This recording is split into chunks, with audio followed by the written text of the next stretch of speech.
Jamás hubo hombre más escéptico que Leeuwenhoek. Miraba y remiraba, una y 100 veces, este aguijón de abeja o aquella pata de piojo. Durante meses enteros dejaba clavadas muestras en la aguja de su extraño microscopio, y para poder observar otras cosas, se vio precisado a fabricar cientos de microscopios.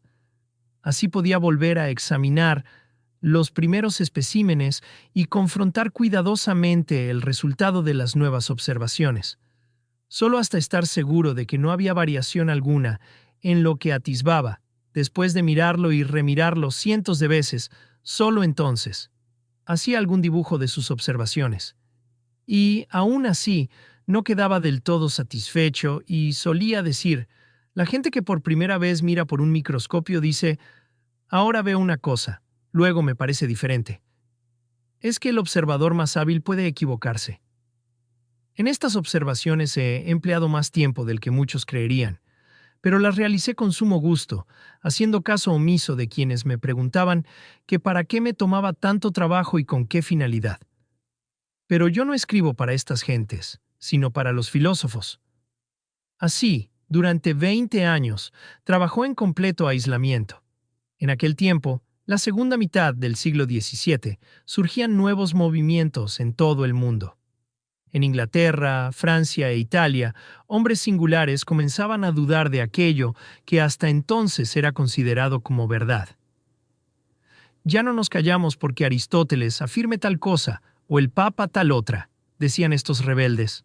Solo nos fiaremos de nuestras propias observaciones 1000 veces repetidas y de los pesos exactos de nuestras balanzas. Únicamente nos atendremos al resultado de nuestros experimentos y nada más. Y en Inglaterra, unos cuantos de estos revolucionarios formaron una sociedad llamada The Invisible College, que tuvo que ser invisible, porque si Cromwell se hubiera enterado de los extraños asuntos que pretendían dilucidar, los habría ahorcado por conspiradores y herejes. Y hay que ver a qué experimentos llegaron aquellos investigadores tan escépticos. La sabiduría de aquel tiempo afirmaba que si se ponía una araña dentro de un círculo hecho con polvo de cuerno de unicornio, aquella no podría salir de él. ¿Y qué hicieron los miembros del Invisible College? Uno de ellos aportó lo que se suponía ser polvo de cuerno de unicornio, y otro llegó con una pequeña araña. La sociedad entera se arremolinó bajo la luz de grandes candelabros, y en medio de un gran silencio empezó el experimento con el siguiente resultado.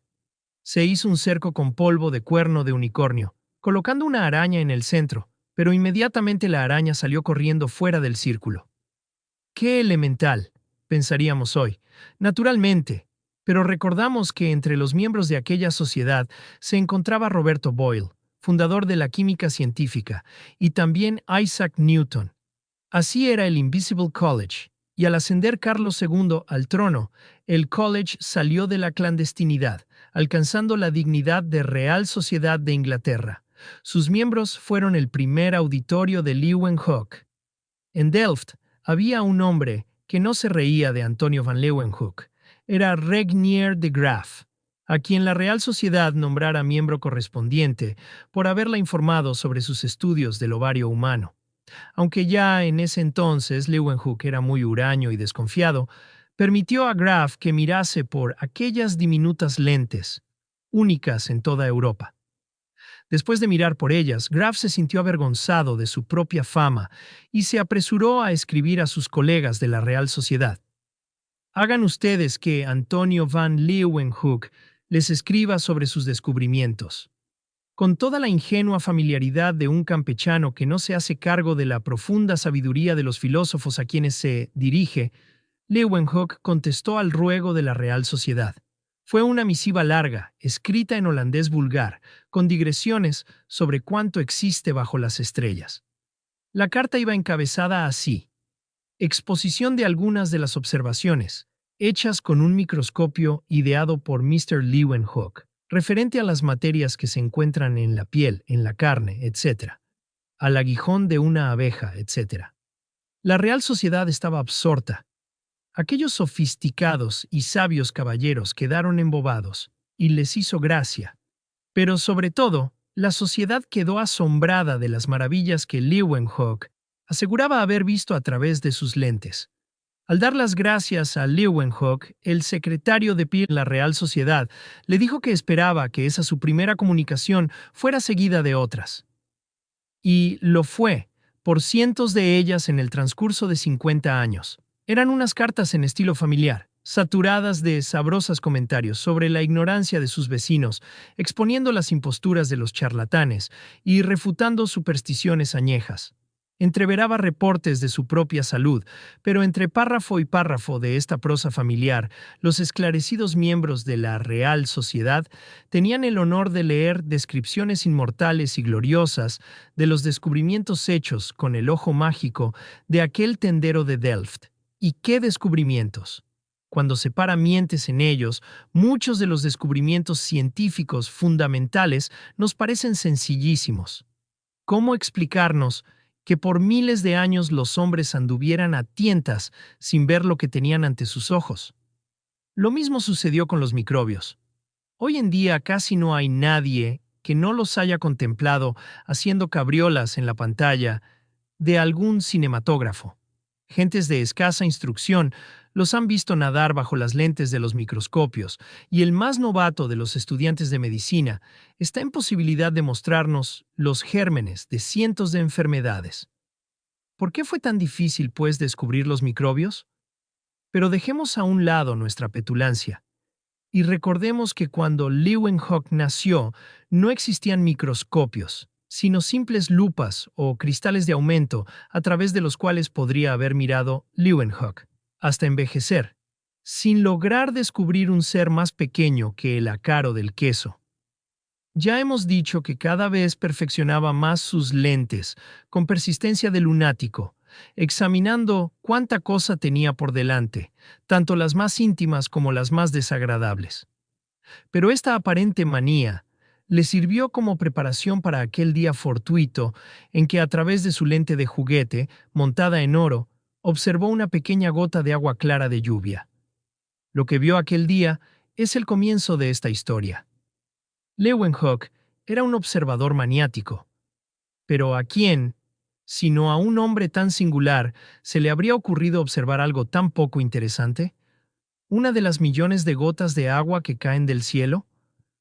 Su hija María, de 19 años, que cuidaba cariñosamente a su extravagante padre, lo contemplaba, mientras él, completamente abstraído, cogía un tubito de cristal, lo calentaba al rojo vivo y lo estiraba hasta darle el grosor de un cabello. María adoraba a su padre. Ay del vecino que se permitiera burlarse de él, pero ¿qué demonios se proponía hacer con ese tubito capilar? Ahora nuestro distraído hombre con ojos dilatados rompe el tubo en pedacitos, sale al jardín y se inclina sobre una vasija de barro que hay allí para medir la cantidad de lluvia caída. Regresa al laboratorio, enfila el tubito de cristal en la aguja del microscopio. De pronto se oye la agitada voz de Leeuwenhoek. «Ven aquí, rápido, en el agua de lluvia hay unos bichitos». Nadan, dan vueltas, son 1000 veces más pequeños que cualquiera de los bichos que podemos ver a simple vista. Mira lo que he descubierto. Había llegado el día de su vida para Leeuwenhoek. Alejandro descubrió en la India elefantes gigantescos hasta entonces jamás vistos por los griegos. Pero estos elefantes eran tan conocidos para los indios como los caballos para Alejandro. César en Inglaterra se encontró con salvajes que lo dejaron asombrado, pero esos británicos se conocían entre sí como los centuriones a César. ¿Balboa? ¿Cuánto se ufanó por haber contemplado el Pacífico antes que ningún europeo? Y aquel océano era tan conocido para los indios de Centroamérica como el Mediterráneo para Balboa.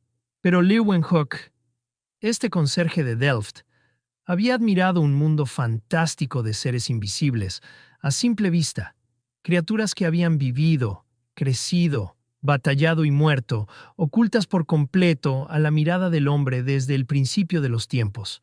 Seres de una especie que destruye y aniquila razas enteras de hombres 10 millones de veces más grandes que ellos mismos. Seres más fieros que los dragones que vomitan fuego, o que los monstruos con cabeza de hidra. Asesinos silenciosos que matan a los niños en sus cunas tibias y a los reyes en sus resguardados palacios. Este es el mundo invisible, insignificante pero implacable, y a veces benéfico, al que Leeuwenhoek, entre todos los hombres de todos los países, fue el primero en asomarse. Ese fue el día de su vida para Leeuwenhoek.